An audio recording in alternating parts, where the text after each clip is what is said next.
So there was a lot of hype leading up to the iPhone 16e. We all thought it was going to be the cool, fresh sibling, a new budget iPhone packed with exciting features at an affordable price. But when the dust settled, we ended up with, let's just say, the awkward cousin. Let me explain.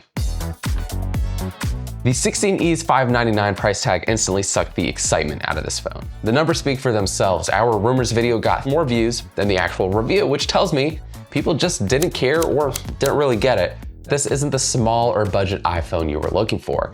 However, I've also been using it for a few weeks, and I think you'll be surprised to hear some of the ways it might actually be worth the markup for some people. I'll be breaking down its most overrated feature, what's being overlooked, and settling the debate of the iPhone 16e once and for all. Well, a lot of people have rightfully pointed out that the 16e's display is a massive upgrade over the SE3. Not everyone is going to be as excited for it. Sure, its larger 6.1-inch OLED has those deeper blacks, gets much brighter, and makes the phone feel like it actually belongs with the rest of the iPhone 16 lineup. But as great as that is, I understand ditching the old iPhone SE form factor has alienated a lot of people. Here's the thing, the iPhone SE was a great size. It was comfortable, it was pocketable, lightweight, and then if you wanted a little bit more screen real estate, there was the iPhone Mini, which in my opinion was the perfect form factor. So when they discontinued the Mini, people were pissed, myself included. If Apple's discontinuing the SE as well and saying that this 16e is more of a 16 series rather than an SE4, where does that leave us now? To me, this felt like the perfect chance for Apple to bring back the Mini and give us that same small body but with a modern refresh. But instead, Apple killed my hopes once again. By today's standards, the iPhone 16e is actually more of a medium-sized phone. And if you actually like larger screens, well, fair enough. But here's the bigger problem. It already feels very outdated. This is literally the same display from the iPhone 14. The same 6.1-inch, same big notch, and no dynamic island. And while the 16e does feel like it belongs as part of the current iPhone family, it doesn't actually look like a 2025 phone. Apple repurposed a display from 2 generations ago. Sticking with the display, here's something else other people are going to relate to. I miss Touch ID. If you're coming from the SE3, the first time you instinctively go to unlock your phone with your thumb, you're gonna feel that loss. Look, I get it. Face ID is fast, it's secure, but it fumbles more than it should in 2025. I've used Face ID for years, but when I'm half asleep, not directly looking at the screen, or I'm just trying to check my phone on a flat desk, Face ID is gonna sweat where Touch ID never missed a beat. For this exact reason, most budget and premium phones like the Pixel 9a offer both a fingerprint and face unlock. And I know it's wishful thinking for Apple to bring back Touch ID, but if you're coming from one of these older phones, it's an example of how new tech isn't always better.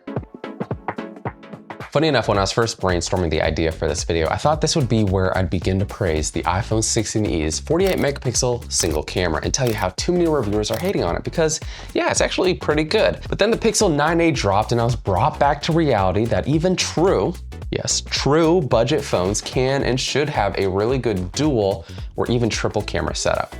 So I went back to the drawing board. I was trying to figure out what is the one feature on this phone that no one's really talking about. Something that makes its higher price point a little bit more digestible. Is it the action button? No, let's be honest, no one really uses it. USB-C, it's great, but Apple finally doing the right thing 5 years too late does not earn them a cookie. No, I think its most underrated feature is actually its processor. The A18 chip isn't just fast today, it's gonna be more future-proof. A term that I hate using, but hear me out. All new iPhones, including this one, are way too powerful for today's average user.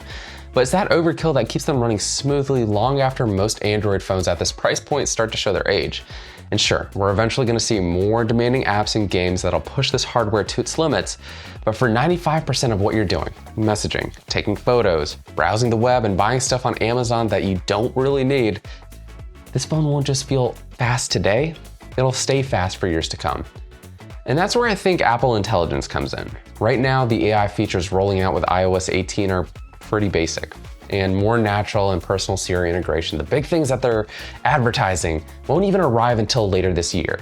But Apple has a history of refining and improving software over time, and if AI does become a bigger part of iOS down the line, you're gonna need an iPhone 16 series or newer. So while the A18 chip, yes, is very overkill for today, it's giving the 16e the kind of longevity that you don't really find with more budget-friendly options. But at $599, this is no longer a budget iPhone. It's not a flagship either, it's just in between. And that's a problem because it forces you to ask, is it actually worth it? For the same price, or even less, you can get a refurbished iPhone 14 Pro with the still very fast A16 Bionic chip, a ProMotion display, better cameras, and MagSafe.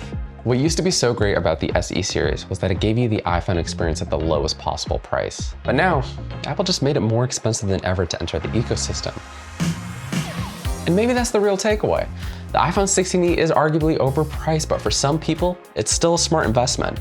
If you want or need a new iPhone that'll last you the longest and you don't care about having the best cameras or display, it's the 16e. If your priority is longevity and you want a phone that'll not just run smooth today, but like for the next 5 years or so without worrying or needing to upgrade as soon, this is Apple's cheapest way in now. If you don't care about the fancy extras and you just want the core iPhone 16 experience for like $200 less, then this awkward cousin might have some charm in it after all. So yeah, this was an interesting one. If you like this video, you can find us everywhere at Tom's Guide. You can follow me to see what other cool tech I'm reviewing. And until the next one, I'll catch you later.